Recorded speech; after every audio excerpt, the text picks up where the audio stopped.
Los conceptos de cultura y de imaginario institucional. Cuando nos referimos a las instituciones, solemos tener de ellas una imagen representación que se trasluce en nuestro lenguaje. Podemos decir, es tradicional, progresista, moderna, no existe, es superconservadora, o hacer referencia a sus estilos. Es una institución que siempre se caracterizó por ser exigente, es lenta para procesar los cambios, o bien que siempre fue igual. A veces recurrimos a los actores personajes para dar cuenta de su dinámica. Desde que está la nueva directora, la institución es otra cosa. El rector es un patrón de estancia. Esta escuela siempre tuvo docentes excelentes. Aquí siempre vinieron los peores del barrio. Puede ocurrir que se haga mención a otras características refiriéndose a la institución en términos como conventillo, elitista, tierra de nadie, feudo, joyita. Estas y tantas otras expresiones oídas por nosotros son formas de señalar que cada escuela tiene una personalidad, un estilo. El mismo se construye en un complejo entramado en el que el proyecto fundacional va siendo moldeado por los actores cuyas prácticas son captadas en nuestra imagen representación. La imagen representación de la institución no se compone solamente de sus aspectos manifiestos, es decir, de aquellos que se imponen a la mirada, el edificio, la limpieza, el comportamiento de los chicos en los momentos de entrada o salida, la recepción de lo que somos objeto cuando nos acercamos a ella, la importancia acordada a la tarea específica, el grado de inserción de sus egresados en otras instituciones o en el mundo laboral. También la integran aquellos aspectos menos visibles, el estilo de los vínculos, los modos en que se toman las decisiones, es decir, la percepción que los miembros de la organización tienen de ella y sus prácticas. Cada institución posee rasgos de identidad y señas particulares que le son propios. Ambos constituyen y simultáneamente son aprehensibles en lo que denominaremos cultura institucional. La cultura institucional es aquella cualidad relativamente estable que resulta de las políticas que afectan a esta institución y de las prácticas de los miembros de un establecimiento. Es el modo en que ambas son percibidas por estos últimos, dando un marco de referencia para la comprensión de las situaciones cotidianas, orientando e influenciando las decisiones y actividades de todos aquellos que actúan en ella. En otros términos, podemos decir que la cultura institucional es metafóricamente el escenario, la obra que se representa, el telón y el fondo de las actividades de una institución. En ella se integran cuestiones teóricas, principios pedagógicos en estado práctico, modelos organizacionales, metodologías, perspectivas, sueños y proyectos, esquemas estructurantes de las actividades. Como ustedes pueden constatar, la noción de cultura institucional es sumamente rica y admite diversas presentaciones, ya que resulta de las mil y una maneras y prácticas por la que los actores institucionales se reapropian y resignifican el espacio organizacional. Es sumamente difícil enumerar y mucho más aún jerarquizar los elementos que componen la cultura institucional. Para dar cuenta de ello mencionaremos solo algunos: los usos y costumbres, los sistemas de socialización, ingreso, ascenso y promoción, los criterios y normas de sanción, los sistemas de seguimiento y control, los modelos de vínculos, los valores vigentes, los prejuicios y criterios de valoración, los distintos estilos que adquiere la dinámica de las relaciones, el grado de adhesión y pertenencia de sus miembros, los matices de la identificación con la tarea, el grupo y la organización, los mitos, leyendas y héroes, el estilo de funcionamiento, las concepciones acerca del cambio, la representación, recepción y tratamiento de los usuarios o destinatarios, las características del cerco institucional, los vínculos interinstitucionales, las ceremonias y los ritos, los criterios de trabajo predominantes, la afiliación teórica de los integrantes, los criterios de agrupación, las pautas de autoorganización. Algunos de estos aspectos están desarrollados en distintos capítulos de este libro. Toda cultura halla su sustento en un imaginario institucional. Introducimos aquí un nuevo concepto, abordado por numerosos autores, provenientes de campos tan diversos como la sociología política, el derecho, la filosofía, el psicoanálisis, la teoría de la administración, la educación, etc. Una sola frase no alcanzará a dar cuenta de la riqueza de esta noción que preocupa a los pensadores desde tiempos lejanos. Recordemos simplemente y a modo de ejemplo que Aristóteles señalaba que el alma no puede pensar sin fantasma, introduciendo así esta dimensión. Desde otra época, siglos después, Kant se refirió al imaginario como aquello que da a pensar más. Más próximo a nosotros, Ricoeur propuso reflexionar acerca de una estructura imaginaria primaria constitutiva de nuestra relación con el mundo. Como se puede observar, hay numerosas posibilidades de encarar el concepto, pero para este texto nos limitaremos a destacar su vigencia y a esbozar una definición simple, ya que resulta imposible abordar la teoría de las instituciones, eludiendo ya, dado que el imaginario se encuentra en el centro de todos los dispositivos del saber. El imaginario es el conjunto de imágenes y de representaciones, generalmente inconscientes, que, producidas por cada sujeto y por cada grupo social, se interponen entre el productor y los otros sujetos, tiñendo sus relaciones, sean estas interpersonales, sociales o vínculos con el conocimiento. Este imaginario adquiere en cada establecimiento características y expresiones particulares. Si bien comparte con la totalidad de las instituciones educativas rasgos en común, el imaginario matiza, tiñe y altera la relación que cada sujeto tiene con la institución, con los otros y con el trabajo específico. Los desplazamientos de sentido que resultan de la actividad imaginaria operan a veces sosteniendo y favoreciendo la tarea. En otras oportunidades pueden constituirse en obstáculos para el desarrollo de las actividades. Retomaremos las cuestiones relativas a la cultura institucional, afirmando que, a partir de trabajar en numerosas instituciones educativas de distinto tipo, podemos presentar, a manera de los tipos ideales de Weber, algunas modalidades predominantes en las que se manifiesta la cultura institucional. Para construir un tipo ideal de cultura institucional escolar, se retoman algunas características de la realidad, se destacan las diferencias entre uno y otros y se desestiman las variaciones de cada tipo en la práctica cotidiana. Por ello, pueden aparecer casi como caricaturas de la realidad, ya que la misma presenta valores, variaciones que aquello que la tipología recorta. No obstante, su valor se encuentra en el hecho que permite captar y comprender lo fundamental y propio de un conjunto de instituciones escolares y, tal vez, pensar en estrategias más apropiadas de gestión. Cada una de las culturas que aquí describiremos puede ser directamente vinculada a modelos de gestión de las instituciones educativas. Los modelos de gestión resultan de la articulación de una propuesta del directivo y del ajuste, más o menos logrado con el resto de los miembros de la institución. En otros términos, resultan de la lógica de los actores institucionales y las características particulares del establecimiento. Por otra parte, ni la cultura ni los modelos son fijos, rígidos ni inmutables, sino que se adecúan en función de los cambios permanentes en el interior de la institución, su contexto próximo y el orden social.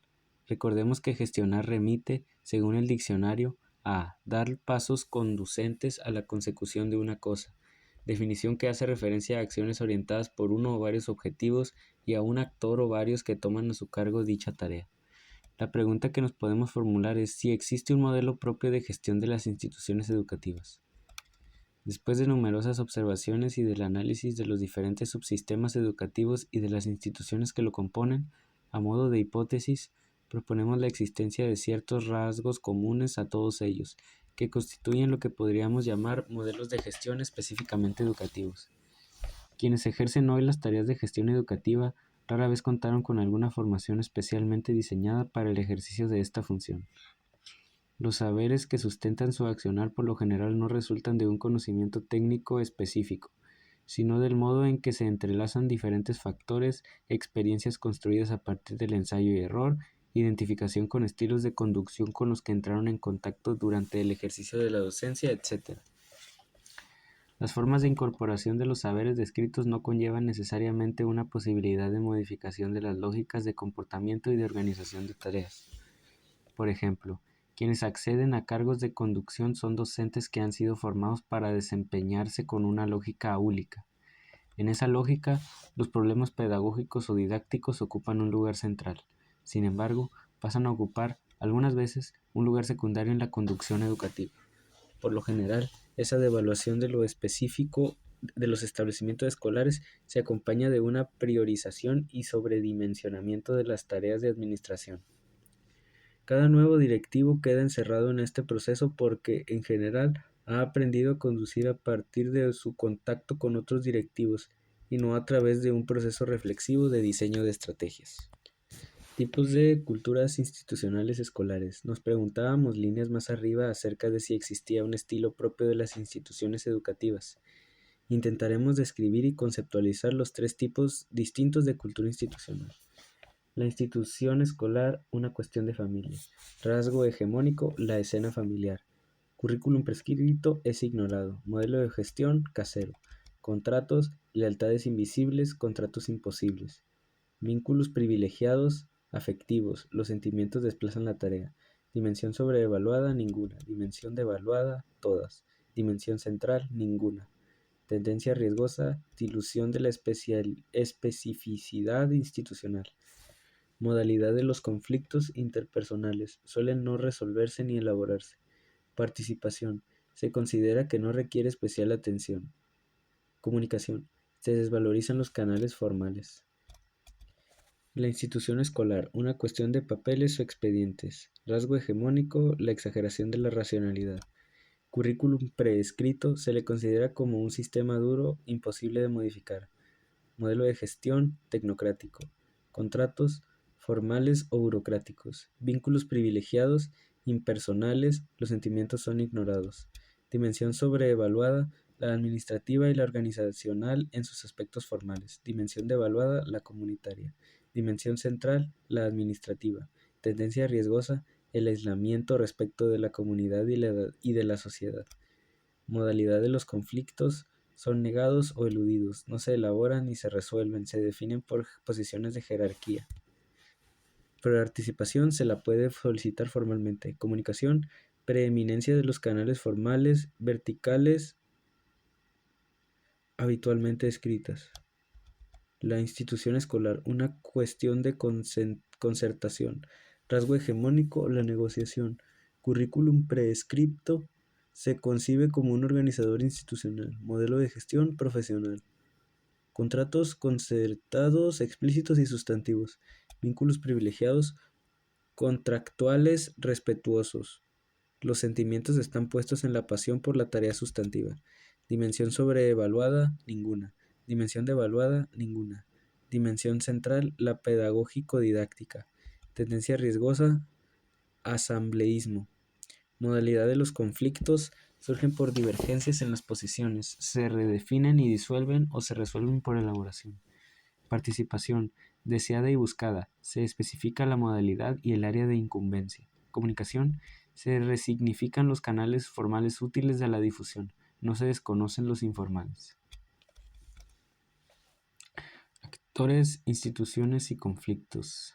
La relación de los actores con la institución, actores y poder, actores y conflictos, lo previsible, lo imponderable, el posicionamiento de los actores frente a los conflictos, instituciones educativas y conflictos.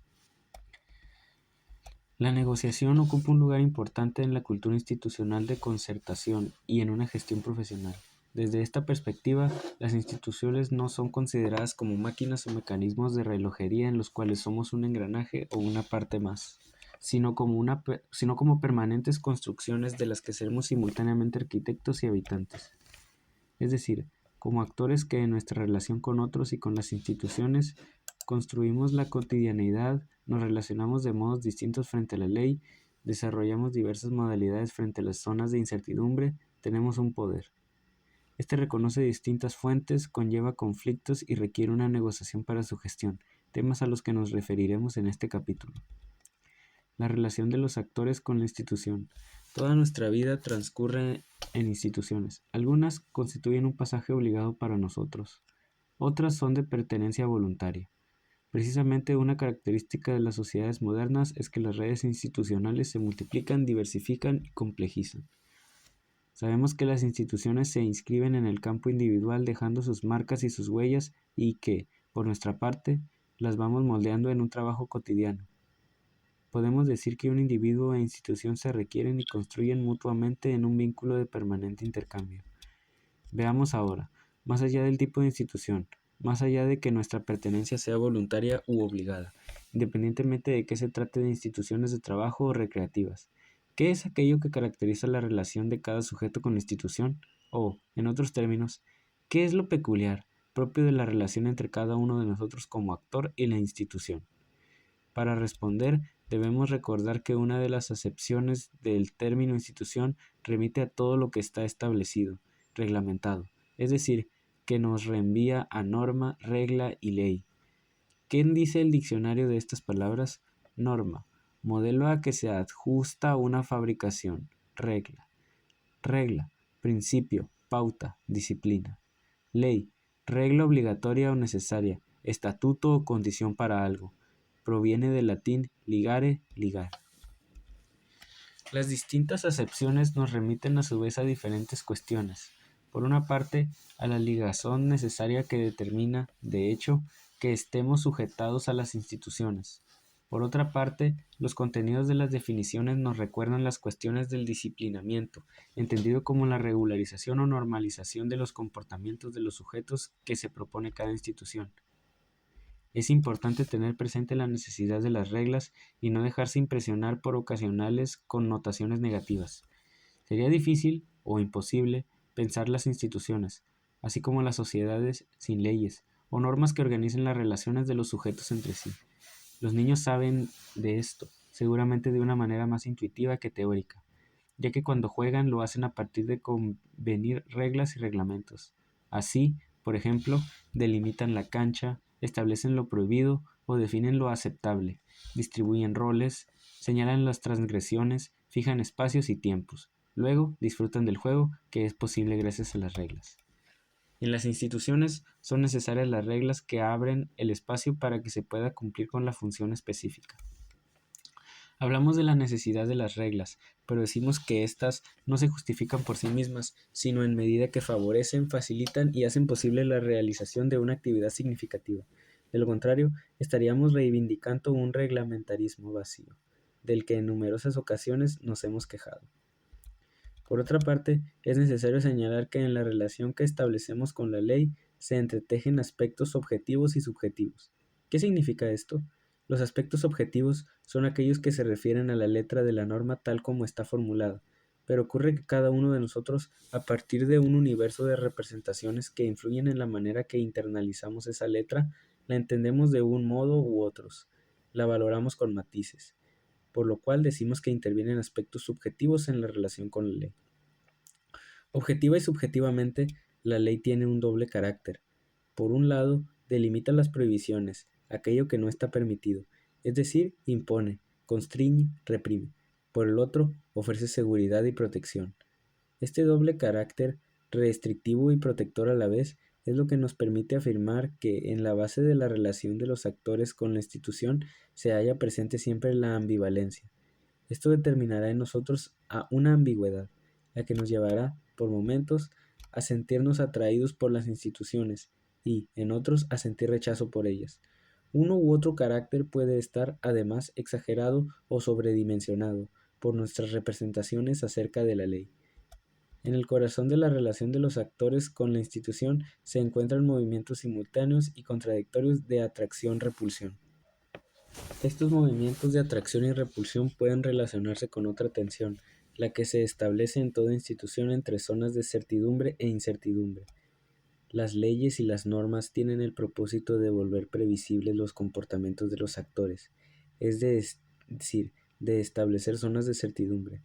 Pero como no es deseable ni posible prever el conjunto de conductas requeridas para el desempeño de cualquier rol, las normas siempre dejan zonas de incertidumbre. Como equipos de conducción debemos interrogarnos acerca de las zonas de incertidumbre que generamos. Para cada actividad es necesario el mínimo de certezas que nos aseguren el encuentro con otros y la realización de la tarea. Por supuesto, en el interior de ese marco siempre quedarán espacios abiertos e interísticos para la libertad de los actores quienes, por otra parte, logran muchas veces sorprendernos con la utilización de las zonas de certidumbre e incertidumbre. Sintetizando, las estructuras y reglas, al tiempo que definen los sectores en que la acción es más previsible y que organizan procedimientos más o menos fáciles de controlar, crean y circunscriben zonas organizativas de incertidumbre, que los individuos o los grupos tratarán simplemente de controlar para utilizarlas en la consecución de sus propias estrategias y alrededor de las cuales se crearán, por ende, relaciones de poder. Certezas, incertidumbres, espacios de libertad, todos estos términos están vinculados al tema del poder. Actores y poder. Las conceptualizaciones sobre el poder y la importancia que se le asigna en las instituciones son sumamente diversas.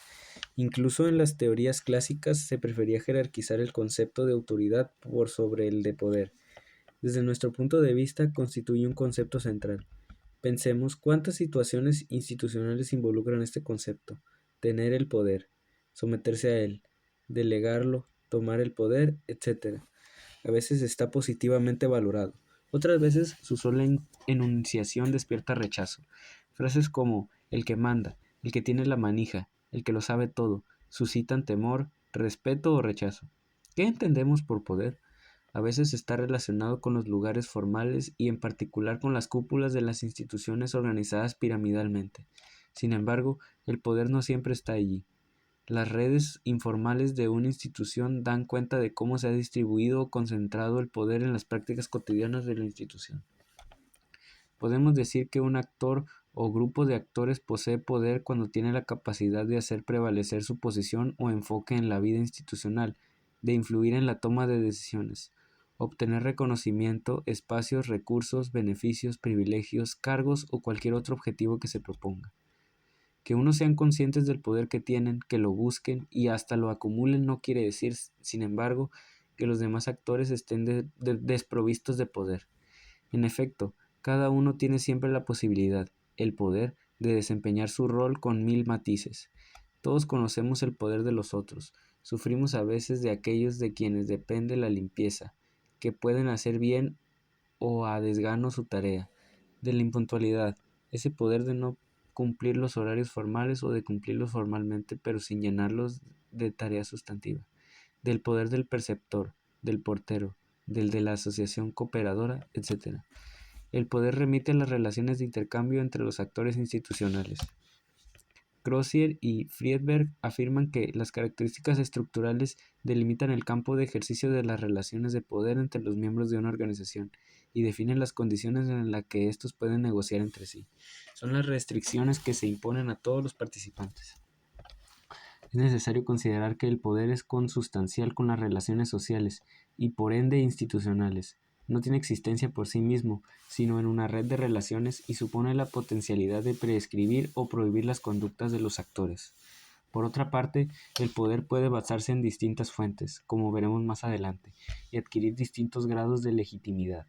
Pensar las relaciones de intercambio asimétricas implica reflexionar acerca de los clivajes presentes en las instituciones para poder trabajar en las articulaciones respectivas. El término clivaje proviene de la química y designa, en los cristales, los distintos planos o zonas donde la unión de los átomos se vuelve más débil, es decir, que esas zonas se constituyen en posibles planos de ruptura o fractura. Las instituciones están atravesadas por diferentes clivajes.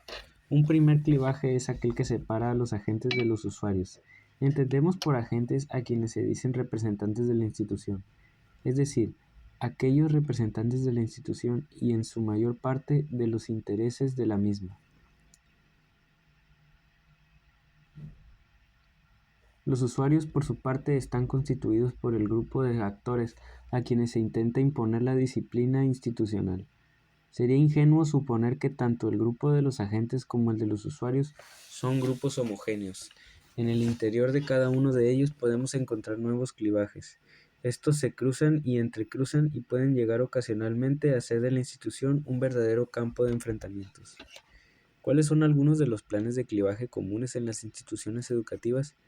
El que se puede llegar a establecer entre equipos de conducción y docentes, o bien entre distintas áreas, entre equipos de conducción y coordinadores de áreas, entre estos y los docentes. Los modos particulares en que cada institución aparecen los clivajes y cómo se posicionan los actores frente a los mismos configurará distintas redes de poder. ¿Por qué es importante este enfoque? Si el director desconoce estos aspectos de la vida institucional, los mismos pueden transformarse en obstáculos para la realización de proyectos educativos centrados en la dimensión pedagógico-didáctica. En cambio, cuando un director reconoce las zonas de clivaje de su institución, puede desarrollar acciones que tiendan lazos, puentes que aseguren articulaciones en esos lugares de fractura potencial. Los clivajes institucionales están relacionados con el hecho que en cada institución, cada actor y grupo de actores hace uso de una fuente de poder. Crozier y Friedberg afirman que las fuentes de poder se relacionan con las zonas de incertidumbre, cuyo control procuran los actores para ampliar sus márgenes de libertad. ¿Cuáles son las posibles fuentes de poder? Distintos autores han puesto el énfasis en diferentes fuentes. El conocimiento de la normativa, la posesión de medios de sanción, ya sea de recompensa o castigo, la posesión de los recursos económicos, el manejo de los medios del control de recursos, el acceso a la información, el control de la circulación de las informaciones, el control de las relaciones con la comunidad en la que está inserta la escuela, la legitimidad que emana de la autoridad formal, la competencia técnica o el grado de expertez. Aunque habitualmente se recurra al uso de distintas fuentes de modo combinado, deseamos detenernos en la última que mencionaremos, ya que creemos que tiene un papel importante en las instituciones educativas. Retomando la competencia técnica como fuente de poder, hacemos referencia con ello a la destreza, pericia, maestría en alguna materia, que en el caso de las instituciones educativas adquiere distintos matices, según cuál sea el tipo de actores a los que nos refiramos. ¿Para qué pensar estas cuestiones? Porque son necesarias para conducir a la institución hacia el cumplimiento de su contrato con la sociedad. En ese camino será necesario resolver los conflictos propios a la vida institucional. Actores y conflictos. La temática del conflicto constituye una preocupación central para quienes ocupan cargos de conducción y para algunas posturas teóricas actuales, ya que los conflictos inciden de forma determinante en la conducta de los miembros en las organizaciones y en el grado de eficiencia institucional. ¿Qué hacer con los conflictos sabiendo que son propios de la vida? ¿Podemos negarlos, ignorarlos? Reaparecerán inevitablemente, a veces disfrazados o desplazados. En toda institución, el conflicto es inherente a su funcionamiento, es parte de su propia dinámica. Tratemos de poner en orden un tema que, en general, nos desordena. Reconozcamos que los individuos y grupos presentan intereses que, en más de una ocasión, se contraponen entre sí con los objetivos de la institución de la que forman parte. Los actores desarrollan consciente e inconscientemente una serie de estrategias para las cuales utilizan los recursos institucionales a los que se tienen acceso y sobre los que se ejercen algún control, con el fin de obtener satisfacción a sus deseos y necesidades individuales o profesionales. La confluencia de múltiples estrategias en cada institución configura distintas escenas y desencadena nuestra inquietud y preocupación. ¿Cómo hacer para conciliar? ¿Cómo gestionar la diversidad?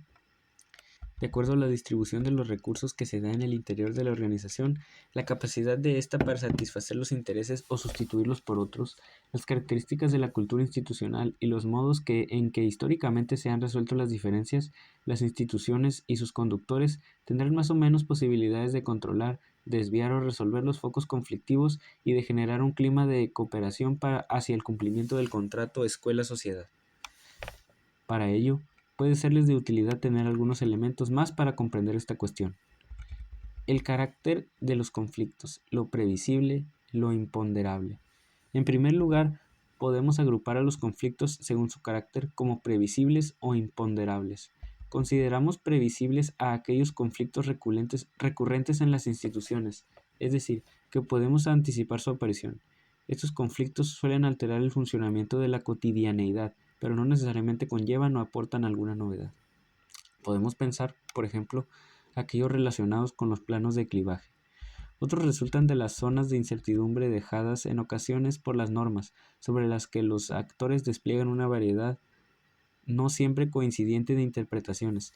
Entenderemos, en cambio, por imponderables a aquellos conflictos que hacen irrupción y son novedosos en las instituciones. Pueden adquirir un carácter retroversivo, es decir, formular un deseo de retorno a momentos previos de la historia institucional o, por el contrario, un carácter proversivo, o sea, proponer un proyecto innovador para la institución.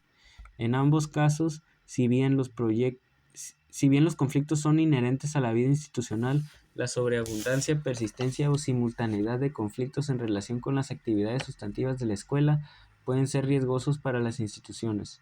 De aquí la importancia de reflexionar sobre cómo conducir aquellos reiterativos y desgastantes, para evitar que dificulten la actividad específica de la escuela. El posicionamiento de los actores frente a los conflictos.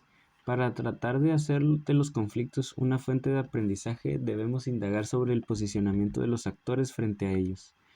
Podemos mencionar 4 grandes figuras o modalidades. El conflicto es ignorado. En esta figura incluimos problemas o dificultades que no se representan como tales para los actores institucionales. Ejemplo de ello serían, en algunos establecimientos educativos, algunas cuestiones como la repitencia, la deserción, el desgranamiento, la calidad de los aprendizajes en los alumnos, etc. Aspectos que no siempre son concebidos como conflictos y mucho menos se buscan algunas vías para su resolución. El conflicto se elude. En segundo término, encontramos instituciones en las cuales el conflicto es percibido como tal por los actores, pero se evita que aparezca claramente explicitado. Es habitual percibir, entonces, situaciones de malestar y encontrar comunicaciones que circulan por los canales informales de comunicación bajo la forma de rumores, chismes, etc. El conflicto se redefine y se disuelve. No en todos los casos es posible o factible resolver los problemas o dificultades que se presentan, pero sí tender a la disolución del conflicto. En esos casos es importante reconstruir el contexto en el que nos encontramos, ya que, si lo modificamos, el conflicto puede evolucionar y disolverse. El problema pierde la importancia que tenía, deja de obstaculizar la tarea y la situación evoluciona. Esto es factible cuando personas o grupos se reúnen y establecen acuerdos acotados en función de ciertos objetivos compartibles. El conflicto no se resuelve, pero se aprende a operar a pesar del mismo, porque el contexto se ha modificado. También podrían incluirse en este punto aquellos conflictos que, en realidad, se generan fuera del establecimiento escolar, pero que de algún modo aparecen como síntoma en el interior del mismo. Si bien no pueden resolverse porque las causas que los originan no son intrainstitucionales, pueden calificarse las razones de su emergencia en la escuela y, con ello, disolverse. El conflicto se elabora y se resuelve. Desde este enfoque es necesario tener en cuenta que muchos de los conflictos se construyen entrelazándose entre ellos situaciones de poder. Por ello, analizar los procesos de esta construcción, plantearlos, negociar y tomar decisiones consensuadas según el contexto serán las acciones prioritarias a las que se confrontarán los equipos de conducción si es su propósito la resolución del conflicto. Del análisis de los conflictos y de la reflexión acerca de cómo fueron tratados, es posible construir situaciones de aprendizaje institucional. Para ello sería importante considerar los siguientes aspectos. Reconocer cuáles son los conflictos más comunes o habituales que se despliegan en cada institución, como también anticipar los conflictos potenciales. Analizar retrospectivamente los modos de responder de cada uno de los actores frente a los conflictos, ya que es usual desarrollar respuestas habituales frente a los mismos. Anticipar y diseñar cursos de acción alternativos, es decir, construir otros modos de respuesta que impliquen un mayor grado de flexibilidad y creatividad en nuestro accionar. Para ello es importante poder plantear los conflictos como problemas, evitando la construcción de los dilemas. Considerar que todas las perspectivas son reales para sus protagonistas. Cuando los actores nos relatan un conflicto, lo hacen siempre desde una perspectiva en la que se enmarcan la que constituye su realidad. Mientras más claramente pueda usted identificar sus respuestas habituales y las alternativas posibles, mejor preparado estará para manejar más eficazmente los conflictos. Un conocimiento similar de sus colegas le ayudará a prever y planificar mejores respuestas.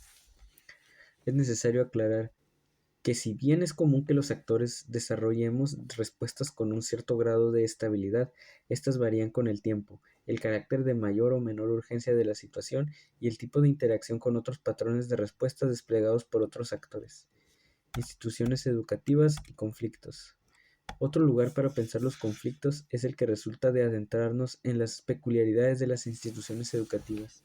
Allí podremos encontrar cuando menos 4 tipos de conflictos: los relativos a la pluralidad de pertenencias, los que se producen en torno a la definición del proyecto institucional, aquellos que se producen alrededor de la operacionalización y concreción del proyecto educativo, y los que se generan entre la autoridad formal y la funcional.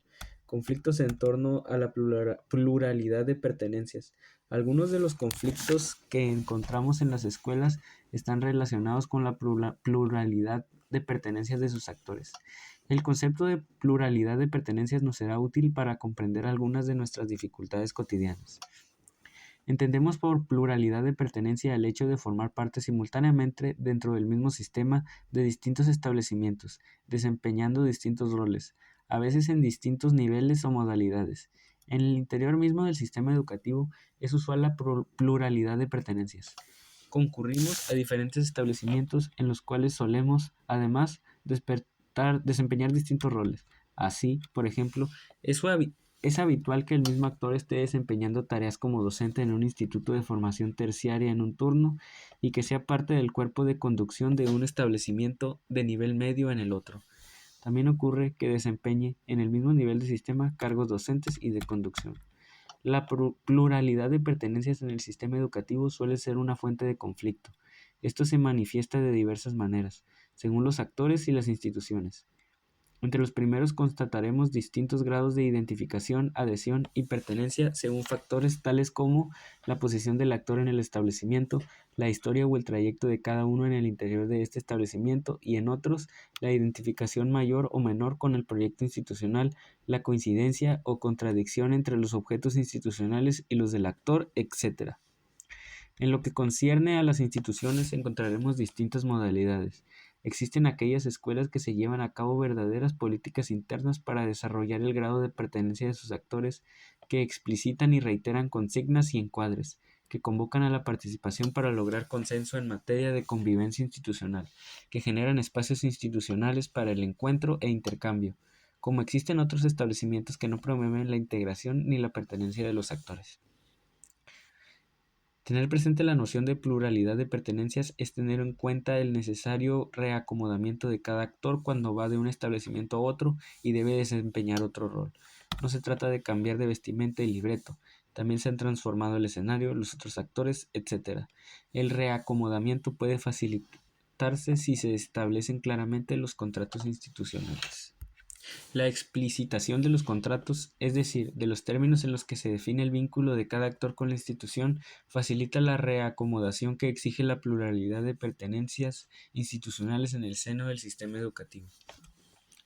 En los contratos, cada docente debería encontrar respuestas, a veces escritas y definidas como términos de referencia, otras veces verbalmente expresadas, a preguntas claves como ¿qué se espera de mí en esta institución? ¿Cómo diseño mi proyecto pedagógico para el curso en función de esas expectativas? ¿Qué espero de mis alumnos? ¿Cómo será evaluada mi tarea? Etcétera. Conflictos en torno a la definición del proyecto institucional. Abordaremos ahora un punto que seguramente es conocido. Muchas veces en las instituciones educativas, los directivos sufren de estos conflictos. Las concepciones más recientes que abordan las instituciones han destacado la presencia y coexistencia de múltiples objetivos, ya sea coincidentes, ya sea contradictorios entre sí. El hecho deviene no solo de la relación a no solo de la convivencia de diferentes actores con objetivos personales propios en relación a la institución, sino por la pluralidad de exigencias y requerimientos del entorno hacia el establecimiento. Esto se constituye en una fuente potencial de conflictos que puede expresarse en obstáculos en la definición de prioridades y en dificultades para el diseño de las acciones necesarias a realizar en el marco del proyecto institucional. Los conflictos de objetivos se reactualizan anualmente con la elaboración de la planificación institucional y exigen algunas reflexiones. En muchas ocasiones, estos conflictos se traducen como conflictos de grupos. Es importante ponderar entonces cada uno de los intereses, expectativas y necesidades, tratando de respetar e integrar cada uno de los diversos grupos, pero sin perder de vista el alcance de las esferas de acción e influencia de cada uno, y, fundamentalmente, sin dejar de lado el contrato escuela-sociedad. También es importante reconocer los márgenes de libertad de los actores para operar en el interior del establecimiento, pero esclareciendo el legítimo campo de acción de cada grupo sin sobrevalorar ni subvalorar a unos respecto de otros. Conflictos en torno a la operacionalización y concreción del proyecto educativo. Una vez ponderados y establecidos algunos acuerdos sobre los objetivos del proyecto institucional, lo cual exige negociaciones y concertación entre los grupos de actores, otra fuente de conflicto se puede generar cuando estos deben ser traducidos en objetivos más operativos, especificación de tareas, funciones y responsabilidades, las acciones concretas y estrategias a efectuar, aspectos que precisan el proyecto y la identidad del establecimiento educativo. De alguna manera, pueden entrar en colisión actores encargados de la planificación, los sistemas de información y control porque los objetivos condicionan fuertemente las estructuras, procesos y líneas de acción de una institución. Cotidianamente, los equipos de conducción viven resistencias o, por el contrario, adhesiones indiscriminadas. Unas y otras obstaculizan las readaptaciones y dificultan o no admiten los reajustes. Nuevamente, temas claves para la gestión serán consenso, conciliación, negociación, palabras casi mágicas para abordar los conflictos que se susciten. Un aspecto importante a considerar en este punto son los conflictos que pueden aparecer durante la concreción del proyecto, a partir de la convivencia entre diferentes actores en la cotidianeidad institucional. Así, cuestiones relacionadas con la disciplina, con el manejo de las relaciones interpersonales derivados de la definición antigua de tareas, constituyen algunos ejemplos posibles de situaciones que pueden ser abordadas como conflictos institucionales. Conflictos entre la autoridad formal y la autoridad funcional. Indirectamente, este tipo de conflictos ya ha sido abordado al tratar los conceptos de poder y de zonas de incertidumbre. La diversificación y diferenciación de estructuras, así como la especialización funcional, constituyen características sobresalientes de las instituciones, resultado de la complejidad de las mismas. Los actores asumen en la estructura de la organización múltiples funciones especializadas, denominadas por algunos autoridad funcional. Entre esta y la autoridad formal se generan tensiones y se potencializan conflictos. Este tipo de conflictos tiende a relativizarse a medida que las autoridades formales pueden legitimar su posición fortaleciendo su saber experto. El saber experto y la especificidad de las instituciones educativas son piezas claves para una resignificación o refundación del contrato entre la escuela y la sociedad. Para trabajar juntos sobre saberes y prácticas, lo invitamos a leer La otra cara. Notas y referencias bibliográficas. Algunos de los temas tratados en este apartado pueden ser ampliados en J. Chevalier, L'Institution, Paris Puf, 1981. ¿Cuántas veces camino a la escuela solemos preguntarnos sobre cómo se traducirá en acciones concretas la planificación institucional diseñada cada año? ¿Cuánta distancia habrá entre lo planificado y lo realizado? En esa distancia potencial se habrán puesto en juego el margen de libertad de los actores dentro de las zonas de certidumbre y el uso que realizan de las zonas de incertidumbre. Así, cada vez que no explicitamos un contrato, que descuidamos el encuadre o que olvidamos de explicar la consigna de trabajo, estamos dificultando la creación de un espacio de trabajo. M. Crosser y E. Friedberg, O.P. Cit., página 66. M. Crosser y E. Friedberg, El actor y el sistema, México, Alianza Editorial Mexicana, 1990, página 65. A modo de ejemplo, podemos considerar un clivaje típico de las instituciones organizadas de acuerdo a un poder jerárquico estricto en el que coexisten dos estratos claramente diferenciados: los que deciden, organizan y planifican y los que ejecutan las decisiones. En una institución escolar así pensada, el cuerpo directivo tomaba las decisiones que el resto de la comunidad, docentes y alumnos debían cumplir.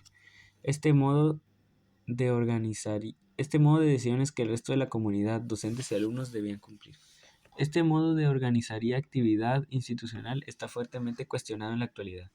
Las objeciones son básicamente de tres tipos.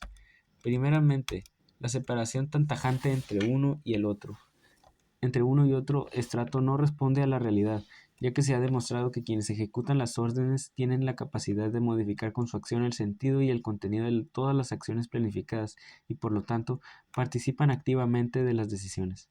Todos conocemos los desajustes y disfunciones que se producen cuando quienes toman las decisiones no consideran a quienes van a llevar a cabo las acciones planificadas y no prevén mecanismos de ajuste y redefinición de las acciones.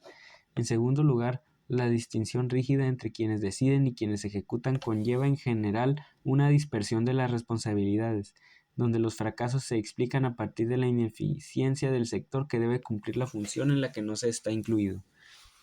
En tercer término, una institución así organizada, próxima a quiebres y fracturas, no propicia el desarrollo de conductas de solidaridad entre sus miembros ni compromiso con los objetivos y las políticas institucionales, y por lo tanto no genera entre sus miembros sentimientos de pertenencia institucional. En el caso de los docentes, aludimos a la expertez como un conjunto de saberes relativos a la tarea docente. Si hacemos referencia a los roles de conducción de la expertez, nos remite, entre otros, al conjunto de saberes relativos a la gestión de los establecimientos educativos. En el dilema, los términos que intervienen están colocados como antagónicos. No hay posibilidad de elaboración sin suprimir uno de los términos. En los dilemas, las cuestiones se plantean como uno u otro. No hay lugar para los dos.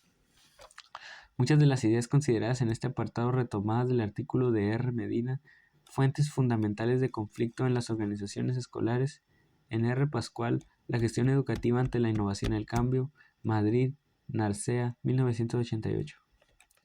Como ya lo señalamos, el espacio social se halla dividido en múltiples parcelas. Las mismas van a construir el territorio de las instituciones. En este espacio encontramos, en consecuencia, una variedad de instituciones. En algunos casos, nuestro pasaje por las mismas es sucesivo, pero en la mayor parte del tiempo formaremos parte simultáneamente de varias instituciones. Imagínese o simplemente recurran a su memoria para recordar las adaptaciones diarias que debemos operar en nuestro rol y estilo de desempeño. ¿Cuántas veces los roles se transpapelan? Imagínense aquellos días en los que en una misma institución los roles transpapelados son varios. Seguramente ustedes podrán recordar algunos ejemplos.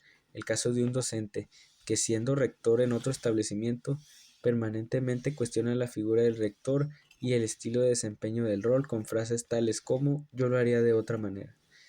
Algunas cuestiones como la definición de las estructuras de participación, la especificación y distribución de roles y tareas, la distribución de recursos, etc., plantean conflictos que requieren de la conducción, un tratamiento específico y un saber sobre la institución educativa. El lector encontrará en la otra cara de este libro elementos para construir dicho saber.